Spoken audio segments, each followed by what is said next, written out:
Und dann habe ich irgendwie kurz mal die Augen zugemacht und ich habe so angefangen zu heulen. Willkommen zu einer weiteren Folge von Grown-Ups. Heute wird's intensiv.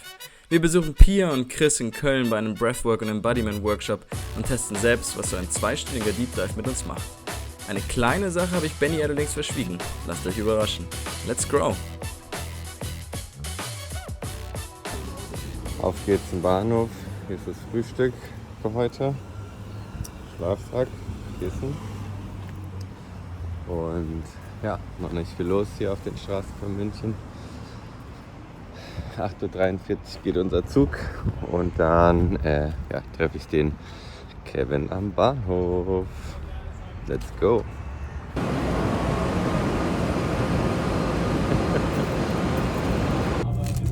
Was machst du da, Kevin? Der Endgegner für das Filmprojekt, erste Filmprojekt, ist die SD-Karte hier rauszukriegen, aber mit Jesus Hilfe haben wir es geschafft. Zack! Wo fahren wir hin, Kevin? Wir fahren nach Köln in unseren ersten Breathwork-Workshop und schauen uns das mal an. Und was stellst du dir vor, was wir jetzt hier da gleich erleben? Gute Frage. Also ich bin ja einfach hier abgesigned worden. Also ich bin sehr gespannt, aber wir haben ja schon ein paar Mal so... Ich habe die Hand im Bildschirm, ist das schlimm? Das ist sehr gut auf jeden Fall. Nee, wir haben ja schon ein paar Mal so Breathwork-Sessions gemacht und das war jedes Mal sehr intensiv, aber es war auch irgendwie so Augen öffnen. Genau, du hattest ja danach schon irgendwie so Klarheit ein bisschen. Genau, es war immer ganz gut, um bestimmte Themen halt zu verarbeiten und ich fand es auch sehr krass, also die so körperliche Erfahrung dazu und ich bin sehr gespannt, ob das jetzt irgendwie, ist das eine weitere Stufe oder irgendwie nochmal härter oder länger oder keine Ahnung, ich weiß es nicht, auf jeden Fall bin ich super gespannt. We will see. Kevin, was ist denn das heute eigentlich? Du meintest irgendwas mit Kakao. Ja, da wird auch Kakao getrunken. Echt? Ja, aber die erklären es dann alles noch, warum man das macht.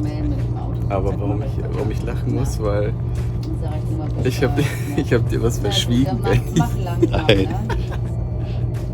Das ist sozusagen Breathwork und Tantra-Workshop zusammen. Also die Pia macht sozusagen Tantra, sie erklärt noch, was Tantra ist. Und der Chris,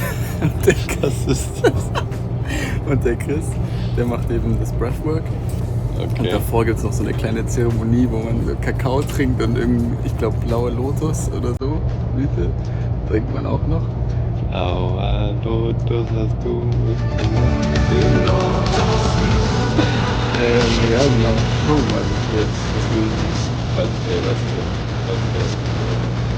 Ja. Aber wird auf jeden Fall out of the comfort.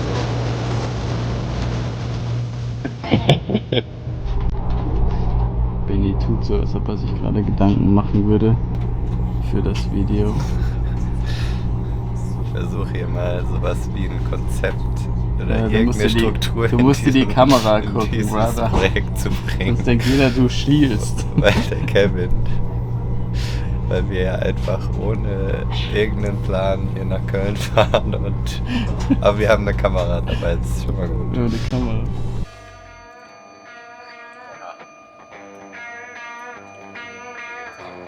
Willkommen in Köln. Wir sind da. 6 Stunden. 6 Stunden macht uns nichts.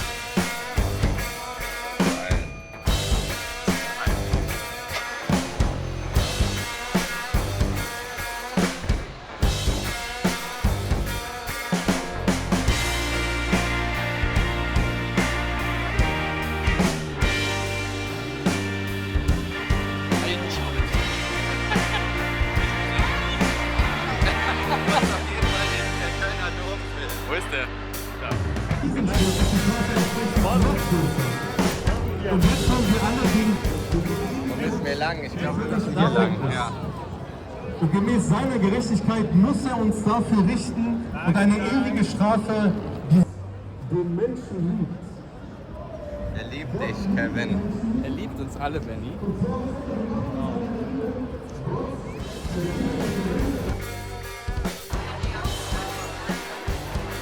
Kennt ihn jemand? Chili Cheese Döner, kann der was? Sieht geil aus. Köln? Not bad. So, wir versuchen noch in letzter Sekunde, so gut vorbereitet wie Benny und ich sind, ein Handy-Tripod zu finden, obwohl der Kurs in 20 Minuten losgeht. Letzten Meter. Jetzt haben wir es geschafft. Jomo. Sind wir hier richtig, Kevin? Finde auch deine Position, in der du atmen möchtest. Gerne mit dem Kopf und nach vorne.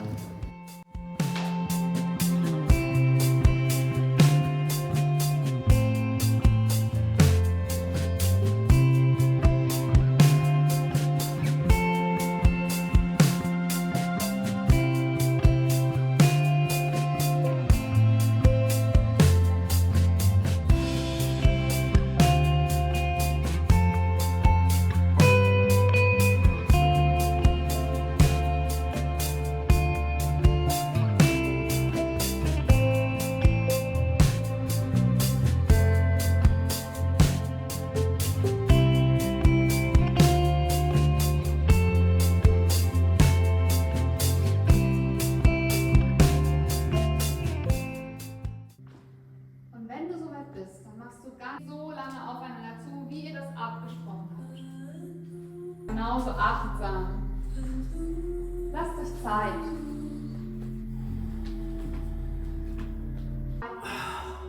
Darfst du langsam zurück in den Raum kommen und mit uns wieder den großen Kreis machen.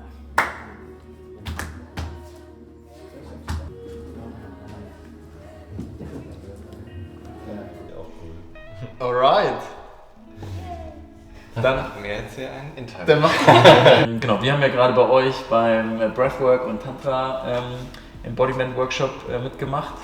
Und vielleicht fangen wir jetzt mal an, damit, wenn ihr euch beide mal vorstellt. Gerne. Danke. Ja, ich bin Chris, ich bin Psychologe und Breathwork Facilitator. Genau, ich mache jetzt Breathwork seit ungefähr 1,5 Jahren, unterrichte ich es auch. Vorher habe ich es ja, schon einige Zeit für mich selbst gemacht und mache gerade auch noch eine Ausbildung in Tiefenpsychologie als Therapeut. Genau, ich bin Pia, ich bin Tantric Embodiment Coach. Ich unterrichte Tantra jetzt schon 2,5 Jahre und der Embodiment-Bereich kam jetzt so natürlich dazu. Bin selber seit 4 Jahren auf diesem Weg und ja, gebe Workshops und 1:1 in dem Bereich. Wir wollen uns ein bisschen selber auf die Journey geben und Sachen ausprobieren, wo wir sagen, die helfen Männern zur holistischen Gesundheit. Und zur holistischen Gesundheit sehen wir eben physische Gesundheit und mentale Gesundheit. Ich habe meinen Vater verloren, also mein Vater hat Suizid begangen, da war ich 8 Jahre alt und ich habe einfach mal wieder gemerkt, wie sehr das ein Tabuthema ist, generell das Thema mentale Gesundheit, vor allem bei Männern, wie sehr das totgeschwiegen wird in Richtung Männer dürfen nicht weinen, Männer dürfen keine Gefühle zeigen. Und gerade deswegen war es mir halt auch fast schon ein persönliches Anliegen, dass ihr herkommt und ich habe mich sehr darüber gefreut. Und ja, auch dieser Aspekt, der halt auch im Tantra eben Raum findet, ne? Dass Männer eben Gefühle rauslassen dürfen, sie auch zeigen dürfen, das erlebe ich ja auch immer wieder. Und das ist für viele Männer, gerade für Männer, oft so krass, das überhaupt mal machen zu dürfen, sich selbst auch die Erlaubnis zu geben. Ich will vielleicht nochmal ganz kurz so auf die Begriffe Breathwork und Tantra eingehen, auch so gerade für die Audience vielleicht, die dann noch nicht so bewandert ist. Ja. Und das ist ja genau die Zielgruppe. Ja? Wir wollen ja eigentlich nicht die Leute erreichen, die in diese Workshops gehen, sondern wir wollen die Leute erreichen, die das hören und sagen, okay, ich habe gedacht, Tantra wäre das mit den Orgien. Gruppensexritual, ja. Und Hattet ihr heute guten Sex? Wer weiß. seht ihr nachher. Und atmen können wir auch, so deswegen es gibt ein paar Vorurteile. Also auf jeden Fall. Voll. Ja, ich finde es immer wahnsinnig schwierig, weil es ist super vorurteilbehaftet, gerade bei Tantra. Es liegt daran, dass wir im Westen Neo-Tantra leben und Neo-Tantra bezieht sich nur auf die Sexualität.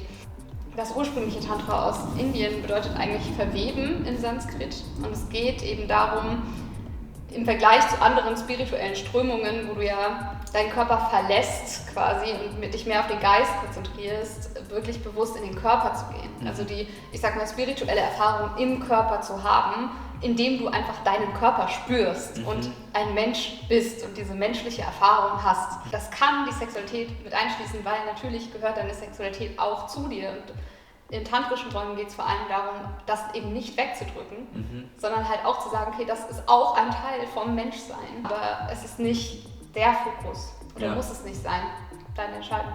Ja. Ich gehe viel auch über das Embodiment, weil für mich ist das ein Anker des Tantra und Embodiment bedeutet auf Deutsch Verkörperung. Das heißt, es geht darum zu lernen, das ist erstmal der wichtigste Punkt, zu lernen, was geht überhaupt gerade in mir vor. Also sich einfach mal mit sich auseinanderzusetzen, sich Zeit für sich zu nehmen und zu schauen, was ist gerade überhaupt in mir los? Und dann eben zu schauen, okay, wie kann ich das ausdrücken? Wie kann ich das mal auf gesunde Weise rauslassen? In unserem Alltag legen wir alles immer schön in so eine Kiste, machen die Kiste zu und beachten das nicht, was unangenehm ist, was wir nicht fühlen wollen.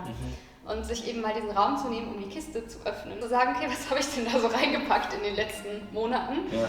Und dem mal Raum zu geben, das zu spüren und sich das auch erlauben, das zu spüren und rauszulassen durch Tönen, durch Bewegung, durch Berührung und sich selbst auch dadurch was Gutes zu tun. Also auch wieder zu lernen, was tut mir denn überhaupt gut, was brauche ich denn überhaupt? Ja. Also die eigenen Bedürfnisse überhaupt wieder klarer zu spüren und dann auch zu lernen, die auszudrücken, gerade im Kontakt mit anderen. Ja. Und Chris, bei dir? Breathwork. Ich finde, Breathwork ist eine super tolle Modalität und auch in Kombination mit einfach Verkörperungspraktiken, um wieder zurück ins Fühlen zu kommen, um aus dem Verstand endlich mal wieder ein bisschen rauszukommen und die Dinge, die halt beiseite gedrückt wurden, die im Unbewussten sind, nach oben zu holen und sich dann mal anzuschauen und durchzuspüren und durchzuarbeiten und so Belastungen halt einfach hinter sich zu lassen. Das ist spannend, weil Breathwork wird schon häufig auch irgendwie in eine, sag ich mal, esoterische Kiste gesteckt. Es gibt aber mittlerweile einfach super viel Science und Studien dazu, die sehr klare Benefits belegt. Also es kann bei psychischen Erkrankungen wie Depressionen, Angsterkrankungen, posttraumatischen Belastungsstörungen und so weiter helfen. Da gibt es Studien, die einfach Effekte zeigen. Es hilft uns aber auch, aus einem überaktivierten Nervensystem in ein entspanntes Nervensystem quasi wiederzukommen. Es entgiftet den Körper. Also es hat sehr viele Benefits und das Schöne ist, finde ich, dass man bei Breathwork einfach eine direkte Erfahrung hat. Das heißt, du musst nicht irgendwie dafür spirituell sein oder esoterisch sozusagen. Du musst nicht meditieren, musst nicht Yoga machen oder du musst dich nicht mal viel mit dir selbst beschäftigt haben, sondern du kannst quasi direkt in diese Praxis gehen und hast eine direkte Erfahrung. Und auch bei Yoga oder Meditation passiert natürlich irgendwas in dir, wenn du das machst, aber ich finde, für mich war es auch so, dass ich da lange gebraucht habe, bis ich gespürt habe, was da eigentlich in mir vor sich geht. Bei Breathwork kannst du in die erste Session gehen und direkt irgendwie eine Erfahrung haben. Das ist eigentlich eine sehr alte Praxis, die schon seit Jahrtausenden in unterschiedlichen Kulturen auch gelebt wird. Hatte aber dann nochmal so ein Revival in den 70er Jahren, als Leonard Orr und Stanislav Grof, die damals in Kalifornien mit LSD auch geforscht hatten, quasi eine Möglichkeit gesucht haben, ähnliche Zustände wie mit Psychedelika herzustellen, als die dann eben verboten wurden. Und dadurch gab es dann so ein Revival sozusagen. Weil, und das zeigt auch die Studienlage, man kommt eben in ähnliche Zustände wie mit Psychedelika. Im Gehirn laufen ähnliche Prozesse ab. Es wird der Präfrontalkortex, wo quasi die Kontrollinstanz und, wenn man jetzt esoterisch oder spirituell unterwegs sein will, das Ego sozusagen auch verortet wird ein bisschen weniger aktiviert, es werden andere Bereiche im Gehirn aktiviert und man hat Erfahrungen, die eben ähnlich sind wie mit Psychedelika, die nachweislich sehr gut für die mentale Gesundheit sind. Wenn man es jetzt Männern verkaufen will, die einfach gar keine Lust haben auf Emotionen und so und da auch gerne bleiben wollen, kann man auch sagen, es fördert die innere mentale Klarheit. Es kann dann vielleicht hilfreich sein, um zum Beispiel besser auf Ziele hinzuarbeiten. Die Performance-Richtung. Die Performance-Richtung sozusagen. Okay. Es hilft auch Burnout vorzubeugen. Ja. Das heißt, man kann es auch unter dem Performance-Aspekt machen und sagen, okay, ich will einfach weiter gut performant bleiben. Ja. Es kann natürlich sein, dass dadurch irgendwelche anderen Bewusstseinsprozesse in Gang treten und man merkt so, oh, vielleicht ist da doch noch mehr. Ja. Meiner Erfahrung nach ist leider aktuell meistens der Weg, um bewusster zu werden oder sich auch mit sowas auseinanderzusetzen, eigentlich durch Leiden.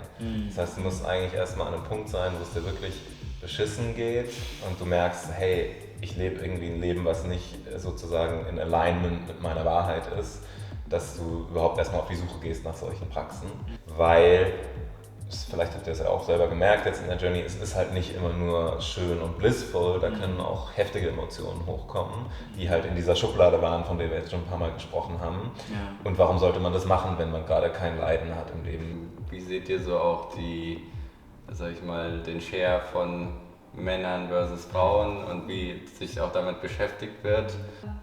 Sonst ist es auch oft so, dass eben mehr Frauen da sind. Ich will jetzt nicht mal sagen leider, aber es ist halt leider einfach so, dass viele Männer eben genau aus diesem Gefühle eben nicht kommen, weil sie sich denken, oh ja, nee, da muss ich mich mit meinen Gefühlen und mit mir auseinandersetzen. Ich habe zumindest den Eindruck, bei vielen Männern einfach mehr die Hemmschwelle da und eine andere Blockade als Frauen, weil es wird euch ja einfach anerzogen seit Jahrtausenden, ne? Dieses harte, ihr klopft euch vielleicht mal hier so ein bisschen hin, ne? Und das so, ja. Dann wird ein Bier getrunken. Dann wird ein Bier getrunken und es wird nicht drüber geredet, ne? So der Klassiker. Und Frauen, ich sag mal, da ist es eher gesellschaftlich anerkannt, dass wir über unsere Gefühle sprechen, uns auch mal in den Arm nehmen, vielleicht sogar kuscheln, als unter Männern, ja genau, so, oh Gott, Schock, Männer, die sich umarmen, ja, also... ich habe Benni noch nie so lange umarmt wie heute. Wie war's? Ja, wie war's? Ich muss sagen, am Anfang war es ein bisschen, ich glaube, es war sogar weirder, als wenn ich es mit einer Fremden gemacht habe, weil, keine Ahnung, man kennt sich halt so nicht. Und dann war es aber, also ich musste ständig lachen, wenn wir uns in die Augen geguckt haben. Und dann war es aber irgendwie so, als wir wieder losgelassen haben, war es irgendwie so mein Brother, so irgendwie so. Zwei Männer können sich einfach innig umarmen und sagen, mein Brother. Ich habe das Gefühl sozusagen, dass Frauen da so einen gewissen zeitlichen Vorsprung haben. Und ich sehe das tatsächlich auch spannenderweise häufig in der Klinik, wenn ich mit Patienten arbeite, dass dann häufig ältere Männer herkommen und die dann häufig in der Reflexion sagen, wenn sie dann in der Arbeit sind, so, ach shit, ich hätte das 20 Jahre früher machen sollen. So, was ist dein einer Takeaway aus den letzten Wochen? Ich hätte mich vor 20 Jahren schon damit beschäftigen sollen. Ja. Wir fänden es, glaube ich, cool, wenn Leute später nicht sagen, hätte ich das doch mal 20 Jahre früher ausprobiert, sondern einfach sagen, so wie Benni, ich habe ihm nicht erzählt, dass es auch Tantra ist. Ne? Ich habe ihm nur gesagt, es ist Breathwork. Nicht, dass er noch googelt und sagt so, no way. No way. Kein Bock auf Gruppensex. Nee, aber einfach so wie wir halt einfach sagen, so, wir probieren es halt aus. Also warum tut ihr, was ihr tut und was war euer so erhellendster Augenblick auf der Journey? Ich glaube, wir haben nur eine Chance als Spezies zu überleben, wenn wir kollektiv einen Shift oder einen nächsten Schritt im Bewusstsein hinkriegen. Ja, dabei irgendwie zu unterstützen, Bewusstsein in die Welt zu tragen oder Menschen dabei zu unterstützen, bewusst zu werden, sich ihrer Ängste bewusst zu werden, sich ihrer unbewussten Muster, Verhaltensmuster, Trigger und so weiter bewusst zu werden und darüber hinaus zu wachsen, ist für mich so die Triebfeder sozusagen. Meines Erachtens von den Dingen, die in der Welt nicht so gut laufen sozusagen, sind basiert auf Angst. Das heißt, die Gier, die wir in der Welt sehen, ist einfach die Angst, nicht genug zu haben, ausgeschlossen zu sein, nicht dazuzugehören, solche Dinge. Und ganz viele von uns sind einfach getrieben und getriggert durch unbewusste Ängste. Und deswegen sind wir vielleicht auch in Jobs, die uns nicht erfüllen, weil wir Angst haben, dass wir sonst nicht... Oder in Beziehungen, die uns nicht erfüllen. Oder auch das, genau. Ganz besonders das, Ja, und das erfordert viel Mut, nicht in einer Beziehung zu sein, sondern vielleicht auch erstmal alleine zu sein und erstmal sich selbst kennenzulernen und dann nicht aus einer Bedürftigkeit in eine Beziehung zu gehen. Ich glaube, an dem Punkt würden sich jetzt viele angesprochen fühlen. Ja. Für mich ist es auch dieses Menschen dazu bringen, ihren Körper wieder überhaupt zu spüren und wahrzunehmen, was will ich überhaupt in diesem Leben und dem auch nachzugehen und eben auch, ne, durch, wie du gesagt hast, durch Muster zu kommen und die auch zu erkennen überhaupt mal und sich davon zu befreien langfristig. Um eben dann das Leben zu führen, das sie sich wirklich wünschen. Stellt euch mal eine Welt vor, in der das so wäre, wo jeder dem nachgeht, was ihn wirklich voll und ganz erfüllt. Es ist wahnsinnig mutig, sich mit sich selbst auseinanderzusetzen, hierher zu kommen und sich für sowas zu öffnen. Und ich habe da große Ehrfurcht vor. Ja, ich finde es eine Ehre, das unterstützen zu dürfen. Wir würden uns beide einfach nochmal mega bei euch bedanken, dass ihr einfach euch die Zeit genommen habt. Vielen Dank. Und vielleicht schaffen es ja so noch einen Multiplikatoreffekt von dem, was ihr eben irgendwie bezwecken wollt in der Welt hinzubekommen. Ich glaube, Prävention ist das, was mich eigentlich umtreibt. Prävention und da finde ich, gehört es dazu.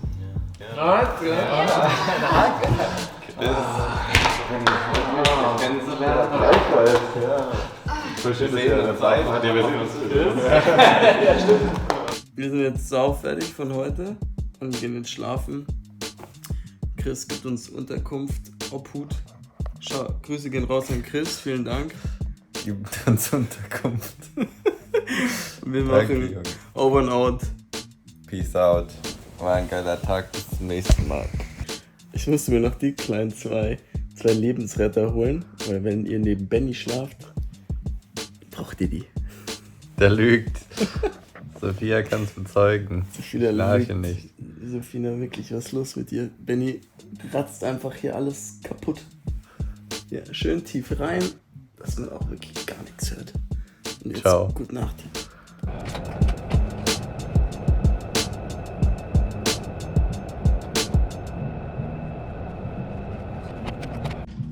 Was geht? Okay, Bro, also wir stehen schon wieder. Was hatten wir schon alles für Komplikationen hier auf dieser Bahnreise? Schau mal die Kamera, du schielst schon wieder. Auf der ersten Zugfahrt war es zu warm angeblich. Der ganze Zugabteil musste halt geräumt werden. Das war das Erste. Benny, warum packst du gerade dein Zeug zusammen? Wir müssen jetzt hier aus dem Zugabteil, oder alle Leute müssen hier raus. Warum? Weil es zu warm ist. Aber es ist hier gar nicht zu warm, die Klimaanlage ist an.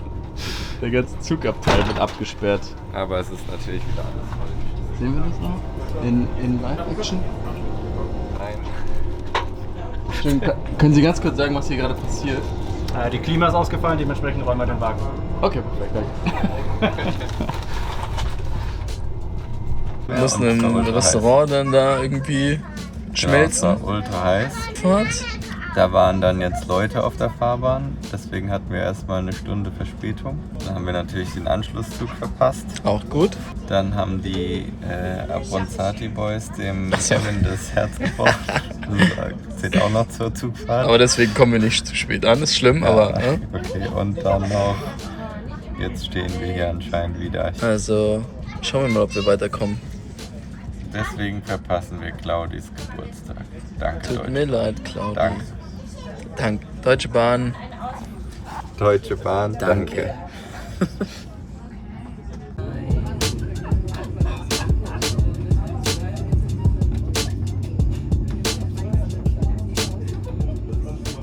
Ja, ich bin super, super happy, dass wir es gemacht haben. Ich fand es richtig cool. Aber das Breathwork hat der Chris echt richtig gut angeleitet. Die Musik hat auch super gut gepasst.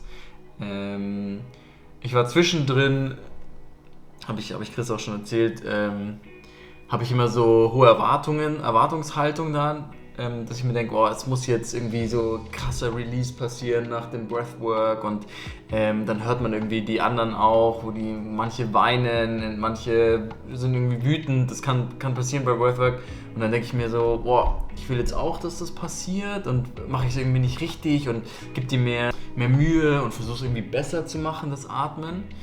Aber ich habe die ganzen physischen Effekte gespürt, also meine Hände haben sich so ein bisschen verkrampft und ich habe so Kribbeln im ganzen Körper auch gemerkt und irgendwann habe ich es dann geschafft, dass ich gesagt habe, hey, komm, lass es doch einfach gut sein, komm einfach, hab keine Erwartungen, was auch immer passiert. Und in dem Moment hatte ich so das Gefühl, einfach so zufrieden zu sein. Also es war so gegen Ende hin, ich war einfach so, ich habe gemerkt, ich habe so ein Lächeln auf dem Gesicht gehabt und fand das eigentlich ganz cool, habe gedacht, okay, das wäre es auch, das hätte für mich gelangt. Und dann kam aber dieser Tantra-Teil und ich saß da gegenüber mit einer Teilnehmerin und wir mussten uns halt so in die Augen schauen, super lang. Und sie war super traurig. Also ihr sind die Tränen runtergelaufen und ich hatte da auch das Gefühl, ich will sie irgendwie trösten, und ich hatte das Gefühl, ich gebe ihr auch so ein bisschen Stärke. Ich glaube, man muss irgendwie dabei gewesen sein, um das zu verstehen, aber man war, wie gesagt, es war nach einer Stunde Breathwork, das heißt, man hat an nichts vieles mehr gedacht, sondern konnte sich total auf den Moment konzentrieren.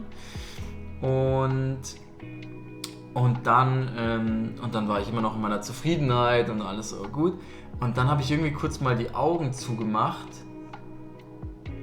und ich habe so angefangen zu heulen. Und ich habe dann so versucht irgendwie zu verstehen, warum ich jetzt gerade weine. Und ich konnte es auch gar nicht zurück. Ich habe so richtig geschluchzt und mir war es auch so ein bisschen peinlich vor ihr. Und danach ging es mir so gut.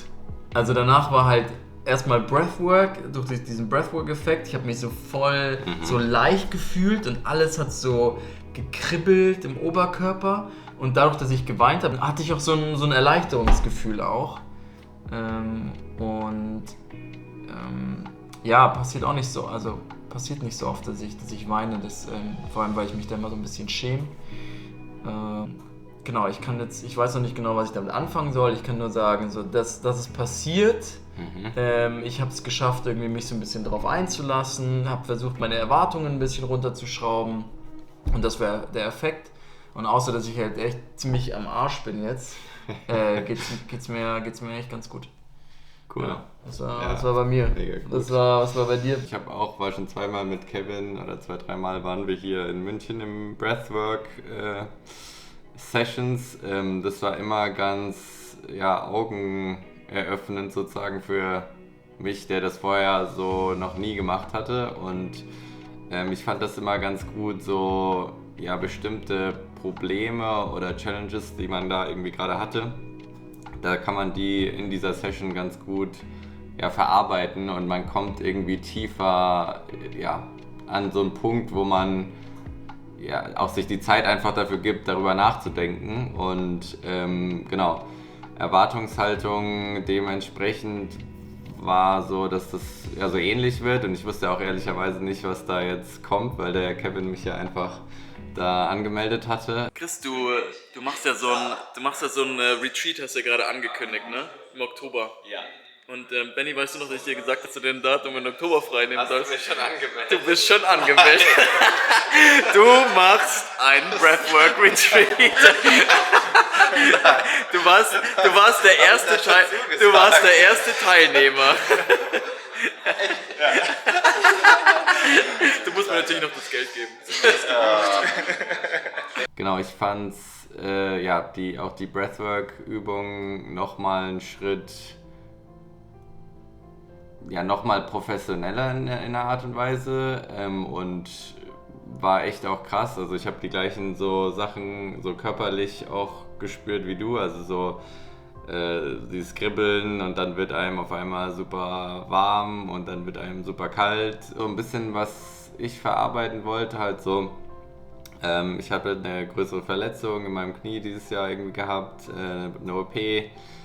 Auch so ein paar Sachen irgendwie beziehungstechnisch und jobtechnisch. Ist jetzt alles nicht so ideal gelaufen, sag ich mal.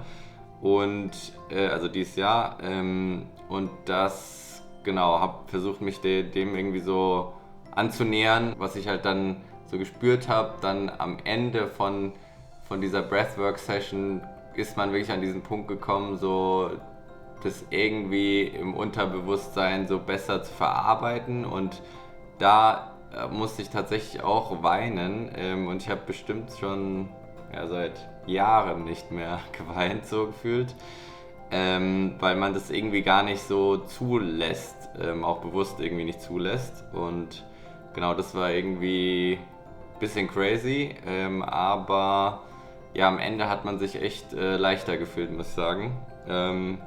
Der Tantra-Teil war auch, also es war noch mal mehr out of the comfort zone, definitely. Und vor allem dann auch mit einer fremden Person. Es war auch eine krasse so Erfahrung, fand ich, und auch irgendwo schön. Genau, so für meinen Teil, ich glaube, dieses Breathwork hat mir mehr gegeben, und wenn ich so sagen würde, so was würde ich in meinen so, ja, Alltag irgendwie mit einbinden wollen, dann wäre es auf jeden Fall mehr der Breathwork-Teil.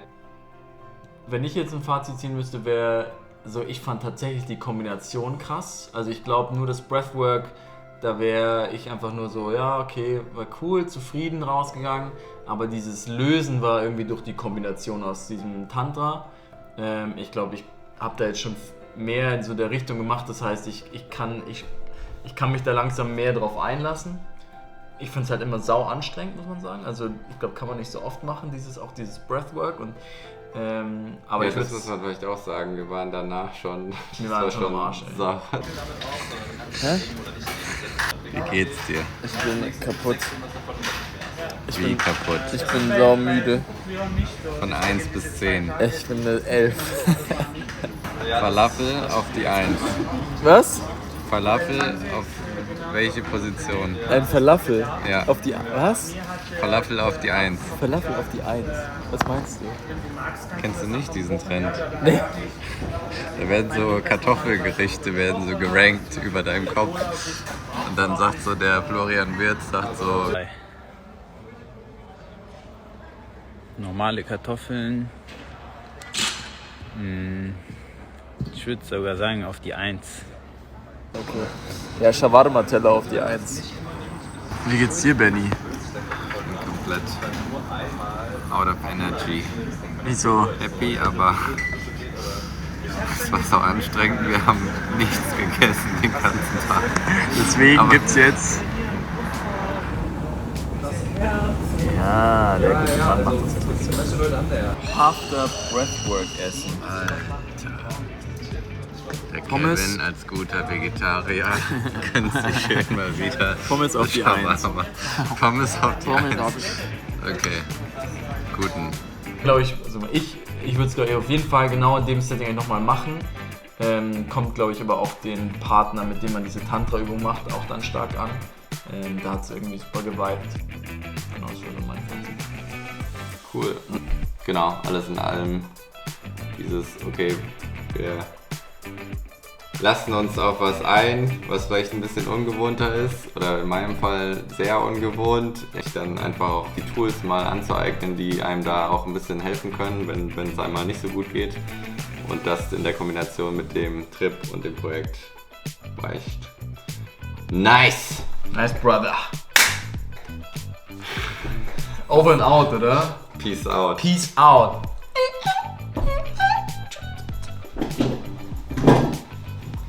Gut. Oh.